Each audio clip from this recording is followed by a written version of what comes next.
Саламатсыздарбы? Бүгүн жеке бренд жөнүндө сүйлөгүм келди. Эмне үчүн муну түптөө азыр өтө маанилүү болуп атат? Негизги максаты акча табуу, чоң кирешелерге чыгуу. Кантип видео ушул тууралуу болмокчу. Бренд дегенде баарыңыздар эле соода жагынан жакшы түшүнөсүздөр да, сапаттуу, таанымал, буюм теримди элестетебиз. Ал эми жеке брендке келгенде мунун борборунда адам турат. Демек сиз турасыз. Болгон билимиңизди, өнөрлөрүңүздү элге жайылтып отуруп, өзүңүздүн атыңызды таанытасыз дагы. Ошентип отуруп, анан сиздин жеке брендиңиз калыптанат экен да. Жеке брендиңизди калыптандыруу азыркы биздин убактыбызда интернеттин доорунда өтө жеңил. Ал үчүн болгону ошол соц тармактарды жакшылап өздөштүрүңүз. Интернет платформасынан аянтчаны алып, жакшы жагы ал арендага берилбейт, бекер. Мисалга YouTube'дан да, TikTok, Instagram, Россиянын территориясында боло турган болсоңуз, ВКонтакте, айтор Facebook, ошол жерлерден баракчаны ачасыз дагы, көздүн жоосун алып өзүнө тарта тургандай кылып туруп, ал жерди кооздойсуз. Муну упаковка деп коет экен. Мына ушуларды үйрөнөт экенсиз. Андан кийин анан айта турган сөзүңүздү акырындан иретке салып алып туруп, план менен анан айтып баштайсыз да.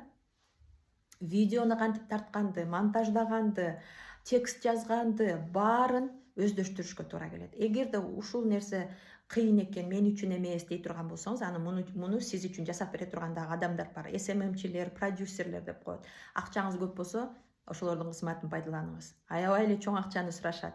Ошол себептен бир чет өзүңүз үйрөнгөнүңүз жакшы, анан экинчи жагынан мен муну деле жасап көрдүм да, идеалдуу кылып баардык нерсесин сиз үчүн жасап беришти, бирок бул жакта турган адамгачы сезилет да сиздин энергетикаңыздын жок экендиги. Андан көрө кыйшык болсо дагы өзүңүз эле жасаганыңыз оң, бара түзөлөт ошонун бардыгычы. Кантип эми акча болот? Канчалык сиздин катталуучуларыңыздын саны көбөйүп, демек сиз элге чындыгында бере турган нерсеңиз болуш керек да, пайдалуучу. Ошончолук элди өзүңүзгө үйө баштайсыз да.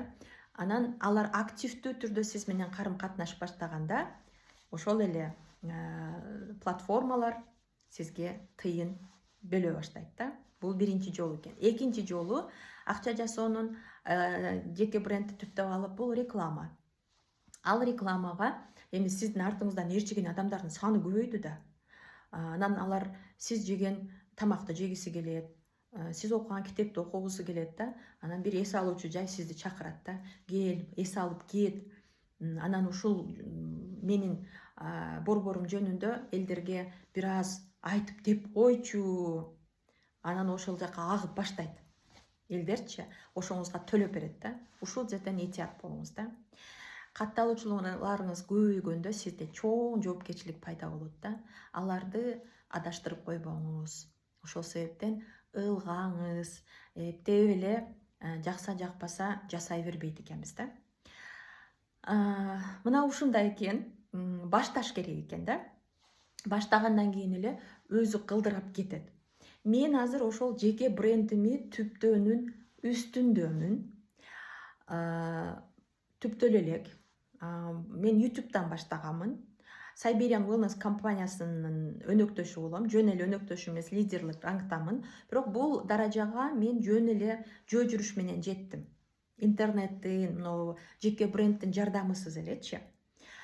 Азыр эми мына ушул жагынан иштеп атам. YouTube'га мен ал оюмда деле жок болчу. Жеке бренд жөнүндө түшүнүгүм дагы жок болчу да. Болгону кыргыз тилинде эле маалыматтар жок болгондуктан ошону алып чыккым келди да. Анан эле ошентип отуруп, азыр карасам 10.600-гө жакындап калыптыр катышуучуларым.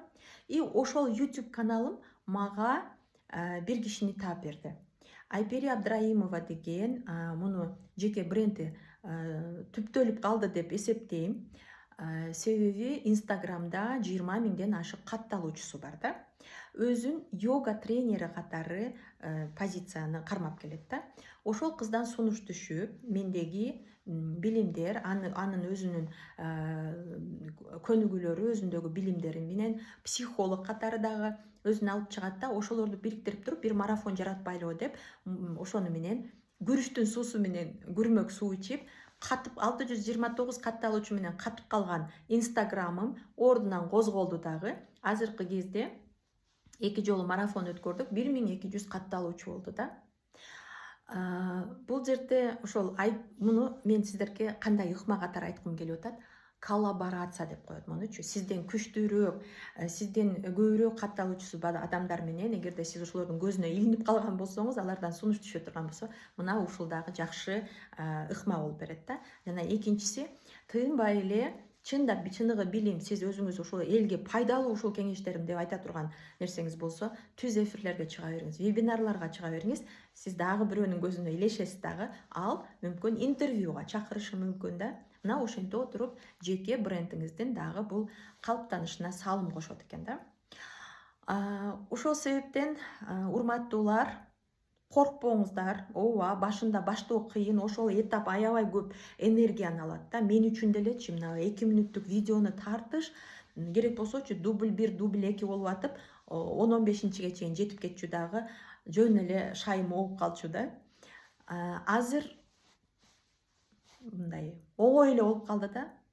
Оңой эле болуп калды, себеби бул дагы такшалат экенсиз да. Барган сайынчы тажрыйба деген тажрыйба экен. Ошол себептен сиздерге эмнени каалап кетет элем. Катталуучуларды, сиздин оюңуз менен көз караштары бир чыккан адамдарды фоллоерлер деп коет да. Анан сын пикирди көп айткандарды хейтерлер деп коет. Ошол фоллоерлериңиздин саны өссүн, бирок хейтерлер деле керек. Себеби ошол сын пикирлер бар жерде өсүү болот да. Аны деле туура кабыл алышыбыз керек.